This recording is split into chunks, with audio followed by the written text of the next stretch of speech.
Baptiste, bonsoir, merci beaucoup de nous recevoir. Bonsoir et merci à vous d'avoir accepté l'invitation. Baptiste, est-ce que tu peux nous expliquer un petit peu le concept de cette soirée? Alors c'est une soirée rétro gaming mais focalisée vraiment arcade comme vous avez pu le voir.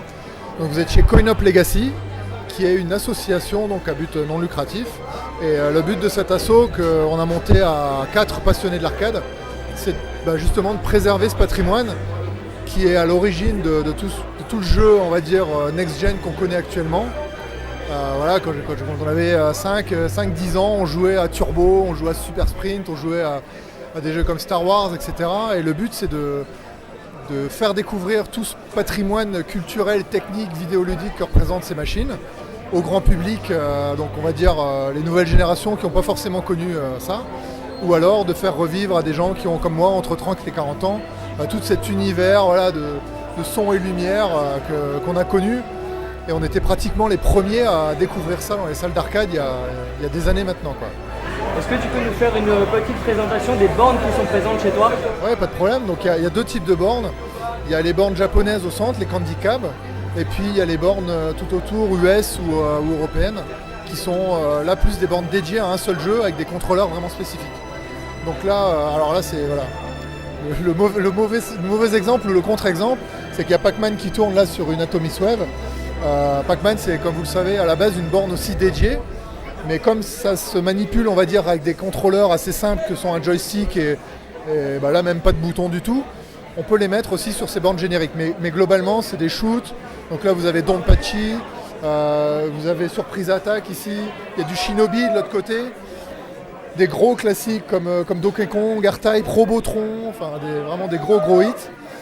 Et puis tout autour, donc vous avez ces bandes dédiées, donc on peut apercevoir au loin un Outrun, un Space Harrier, Blasteroid, Championship Sprint qui se joue à 2, Super Sprint qui se joue à 3 là-bas.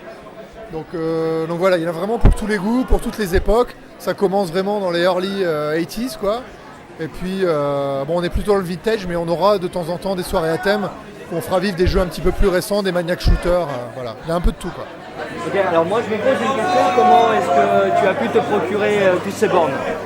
Alors ça se fait pas en un jour, ça c'est clair. Là vous voyez voilà, la salle terminée, c'est l'inauguration. On a essayé de vous d'être aux petits soins avec vous au niveau son, lumière, ambiance, le DJ, il y a tout.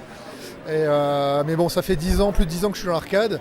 Mes collègues, pareil, ça fait des années, voire même beaucoup plus pour Thomas qui a vraiment baigné dans l'arcade étant petit. Donc ça se fait sur des années avec une machine, 2, 3, 4. Et c'est très dur quand vous arrivez à acquérir une partie de votre enfance. Il y a vraiment un gros côté sentimental là-dedans. Quand vous voyez que vous pouvez racheter une partie de votre enfance, c'est vraiment très dur d'arrêter. Voilà, c'est une véritable machine à remonter le temps qu'on a là. Et donc on s'éclate et puis on essaye d'en faire profiter un max de monde, quoi. Merci beaucoup de nous avoir reçus, Baptiste. Où est-ce qu'on peut suivre vos actualités? Donc on a un site web évidemment, www.coinoplegacy.com, tout attaché. Une page Facebook qui est associée, donc le plus simple c'est de se tenir au courant sur la plateforme web.